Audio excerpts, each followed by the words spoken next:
Now, this tendency in teenagers and adolescents to downplay risk in decision making and overplay excitement, thrill, and novelty or new experience, this obviously makes them susceptible to all different types of dangerous behaviors.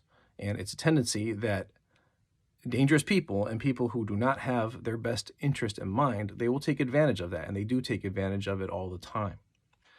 Teenagers, they're relatively healthy compared to adults in a general way. They recover from injury faster. They're overall less susceptible to contracting diseases, and they recover better, and they're less impacted by poor sleep schedules and poor diets. They are still impacted by those things, and they're more likely to fall into them. But when they do, it actually doesn't harm them as much as it does adults. But it's the age where people are most susceptible to major injuries by accidents and death by unnatural causes. And it specifically has to do with this tendency to downplay risk and, again, overplay excitement, thrill, and novelty in decision making. So a few things about this. Number one, and this is relevant to Muslim families very much, and in a lot of ways relevant to immigrant families where the parents immigrated from a country that is not as industrialized as the West, which is pretty much all non-Western countries. Because a lot of times those people are coming from a culture where people entered adulthood at a younger age than they do here in America. And that's something that is changing a little bit throughout the world and is going to change, but that's still a recent phenomenon where you have parents who come from a more old world culture and a culture that is not as far along as the West is on its path of industrialization. It's almost always the case in those countries, and there's also some age demographic reasons as well why people will enter the roles of adult society at a younger age. Now, sometimes people from those places, they come here and they will say, well, why do Americans treat teenagers like they're kids? Or, why, I was doing this, and that when I was 15, 16. So, why do they make teenagers into kids in this society? And it's a valid question, and it's something to talk about. But something that needs to be understood about that is the way that societies will operate differently based on their mode of subsistence, meaning the way that they get food ultimately. Because a less industrialized society, it is more likely that more people have their mode of getting food on a day-by-day basis linked to physical labor. Whereas in an industrialized society, people are pretty much getting food through a paycheck, buy food from the store system. And how do you get that paycheck? The more industrialized society is, the more you get that paycheck purely and only through intellectual work.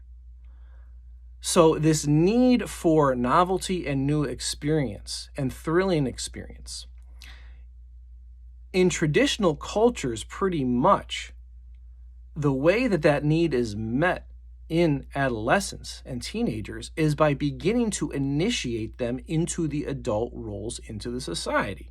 So even in America, it was this way not that long ago. America is an agricultural-based society, traditionally.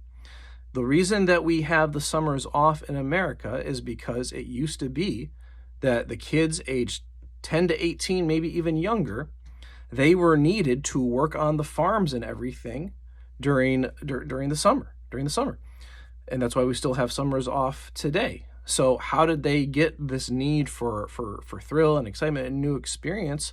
Well, they would start doing the same work that dad and mom were doing and feeling like they were growing up and also just getting a lot out as far as physical labor is concerned. And even in the early industrial period, this still happened. There's actually some interesting surveying that was done from the early 20th century of young people, like even like early teenage ages and even younger, who were working in industrial factories in New York. Instead of going to school, and they were asked whether or not they'd rather be in school or working in these industrial factories that had very poor health conditions, and they almost universally said that they'd rather work in the industrial factories. If you're in pastoralist societies where the mode of subsistence is based on animal grazing and animal herding, it's not uncommon in those societies that even as young as age 8, but certainly by 11, 12, 13, the young people will start going out on those animal grazing expeditions with the adults and start learning about those adult roles and partaking in it. So that's all a thrilling experience, and this plays into the discussion in the Muslim community that is had over the proper age of getting married. I'm not going to go into that right now. That's something to be talked about later. But that's another way in traditional societies that adolescents, they get this need met, this need for thrill, excitement, and new experience by being put into the adult roles earlier in society. But in an industrial society where the ability to contribute to the mode of subsistence for the family or just for people in general, wherein it's not linked to physical work and your advance in physical development, but rather it's linked to intellectual work.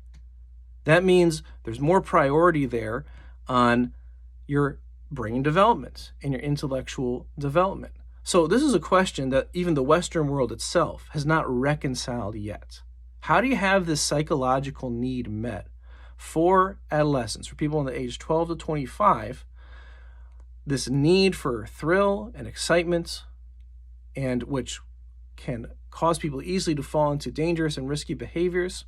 How do you have that psychological need met in a society where you can't initiate the kids into the adult roles so quickly, because the adult roles ultimately are given priority to people who can do the intellectual tasks as opposed to the physical ones?